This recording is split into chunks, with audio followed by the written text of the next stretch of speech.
बहनें ऐसी क्यों होती है? मैं अपनी बहन को ज़्यादा पसंद नहीं करता था।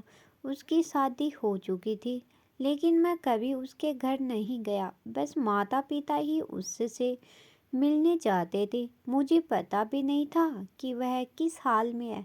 वह कभी कभी मायके आती तो जाते समय मेरी माँ उसे घर का कुछ सामान भी दे देती। यह बात मेरी पत्नी को बिल्कुल पसंद नहीं थी। जब भी मेरी माँ ऐसा करती, मेरी पत्नी आकर मुझसे शिकायत करने लगती कि तुम्हारी माँ तुम्हारी कमाई कैसे उड़ा रही है। जब भी तुम्हारी बहन आती है, उसे खाली हाथ जाने ही नहीं देती, कुछ ना कुछ जरूर देती है। तुम अपने माँ को बता दो, यह सब नहीं चलेगा। पत्नी की बातें सुनकर मुझे भी गुस्सा आ गया। मैं माँ के पास गया और कहा, माँ, यह सब क्या है? जब भी बहन घर आती है, तुम कभी साबुन, कभी चावल का थैला, तो कभी दालें, सब कुछ उसे देती रहती हो। मेरी कमाई तुम ऐसे दूसरों में उड़ाओगी तो तुम्हें भी इस घर से निकाल दूंगा।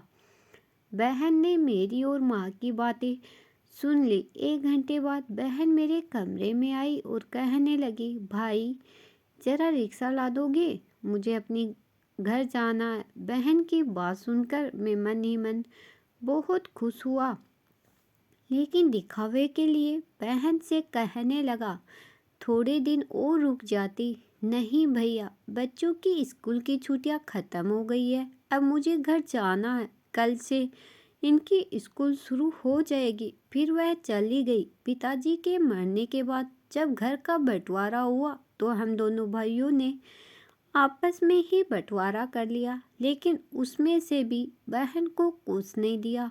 वह फिर भी खामोश रही, हमसे कोई शिकायत नहीं की। लेकिन हमारी माँ बहुत रोई और कहने लगी, बहन को भी कुछ दे दो। लेकिन हमने माँ की एक ना सुनी और माँ को डरा धमकाकर चुप कर दिया।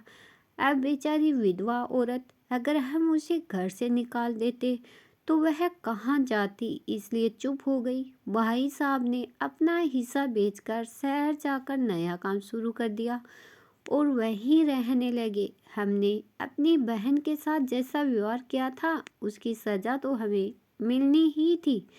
भाई साहब का कारोबार बर्बाद हो गया और वह मजदूरी करके अपना पेट पालने लगे। मेरे बड़े बेटे को भी टीबी हो गया। उसके इलाज में लाखों रुपए खर्च हो गए। जो भी मेरे पास था सब कुछ खत्म हो गया और मुझे कर्ज लेना पड़ा।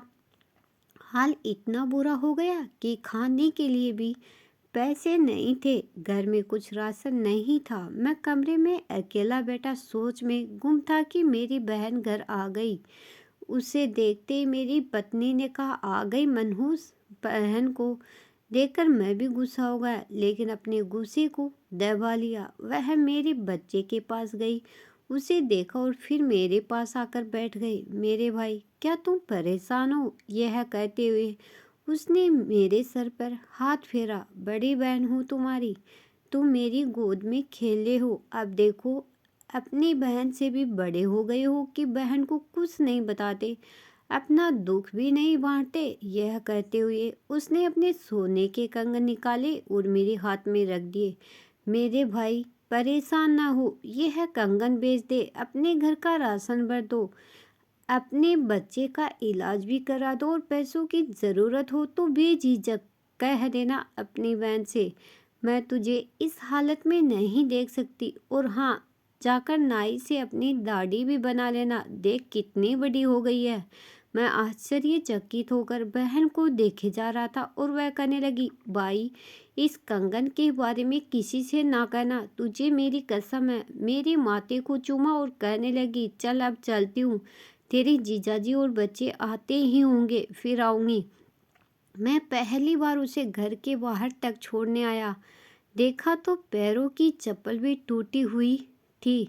उसने कपड़े भी वही पुराने पहने थे। मैं बस देखता ही रह गया। मैंने तो कभी अपनी बहन की घरेलू हालत जानने की कोशिश ही नहीं की, लेकिन जब उसने मुझे बुरे हाल में देखा तो दौड़ती हुई आई और अपने सोने के कंगन भी दे दिए ताकि मैं अपने बच्चे का इलाज करा सकूं और अपने घर का हाल सुधार सकूं। मैं सोचने लगा और मेरी आंखों में आंसू निकलने लगे कि हम भाई भी कितने मतलबी होते हैं, अपनी बहनों को पल भर में ही बेगाना कर देते हैं और बहनें अपने भाइयों का जरा सा दुख भी बर्दाश्त नहीं कर पाती। मैं उसके कंगन अपने हाथों में पकड़कर जोर जोर से रोने लगा।